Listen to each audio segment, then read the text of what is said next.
Humihingi ng fingerprint analysis ang dating aktres na si Rochelle Barameda sa itinurong mastermind sa pagpatay sa isang negosyanteng natagpo ang nakasilid sa drum sa Bulacan. Ayon po sa NBI, titignan kung pareho ang fingerprints ng suspect sa isinasangkot noon sa pagpatay sa kapatid ni Rochelle na si Ruby Rose Barameda. Saksi, si Jamie Santos. Umami na ang isa sa tatlong arestadong suspect sa likod ng pagdukot sa isang negosyante nitong January 5 sa Quezon City. Sa extrajudicial confession niya, ayun po, sinakal nila ng electric wire. Minamando pa ka ng mastermind na patagalin niyo ng mga 5 to 10 minutes para siguradong patay na talaga yan. Pagkapatay, inutusan sila ng mastermind na itapon sa kahit saan. Ang kanilang biktima, ang 62 taong gulang na negosyanteng natagpo ang patay at nakasilid sa drum sa San Jose del Monte, Bulacan. Hindi na siya pinangalanan, alinsunod sa pakiusap ng kanyang pamilya. 200,000 piso umano ang ipinangakong ibabayad ng mastermind sa umano'y mga gun for hire na sina alias Noli at alias Mervin. Nagbigay itong mastermind ng paunang bayad na 100,000.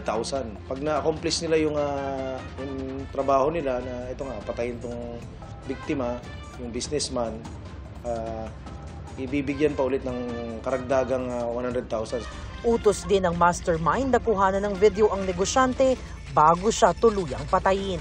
Naaresto sina alias Noli at alias Mervin nang matrace sila ng pulisya na nagwi-withdraw sa ATM na mula sa account ng negosyanteng biktima. Nakita po doon sa CCTV footage na yung nag-withdraw doon sa account ay hindi po yung kanyang father, kundi po yung dalawang suspect. Ang umano'y mastermind ng krimen, nahuli ng kontakin at makipagkita sa dalawang suspect na lingid sa kanyang kaalamay, hawak na noon ng mga pulis. Sa investigasyon ng QCPD, lumalabas na matagal nang magkakilala ang mastermind at ang biktima na may alitan umano tungkol sa lupa. Lahat ng mga transaksyon lalo sa lupa, nagkakasama yan. Nagka-interest rin siguro itong victim natin, kaya yun ang nangyari. Mahaharap sa reklamong kidnapping with homicide ang umano'y mastermind at dalawang suspect. Ayon sa QCPD, tatayong testigo si alias Mervin laban sa mastermind at kay alias Noli. Akala niya magbabantay lang ng farm. Kaya nabigla lang siya. Actually, napakalaking tulong. Hindi na nagbigay ng komento si alias Mervin. Si alias Noli naman, pasensya na po talaga. Tumanggi ring magkomento ang umano'y mastermind sa akusasyon ng dating aktres na si Rochelle Barameda, na siya rin ang isa sa mga iniuugnay noon sa pagpatay sa kanyang kapatid na si Ruby Rose pero kalaunay na akwit din sa kaso. Ano po masasabi niyo? Kayo ba yun? Abogado na pabahalan. Anong masasabi niyo sa pamilya Barameda na kayo iniuugnay pa rin dito? Wala po ako masasabi. Abogado na pabahalan. Okay. Noong 2007, pinatay at isinilid si Ruby Rose sa sinimento na drum at itinapon sa Manila Bay.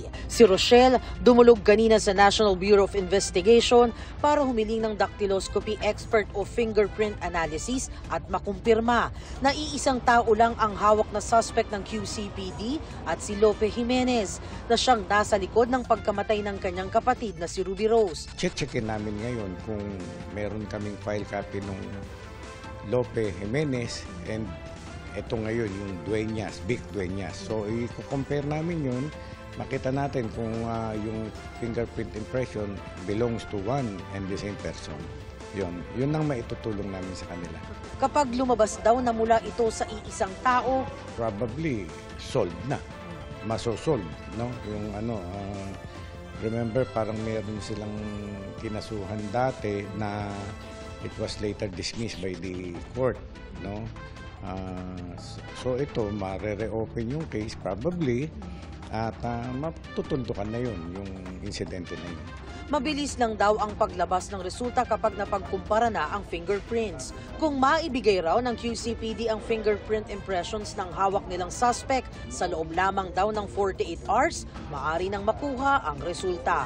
Para sa GMA Integrated News, Jamie Santos ang inyong saksi. Mga kapuso, maging una sa saksi. Mag-subscribe sa GMA Integrated News sa YouTube para sa iba't ibang balita.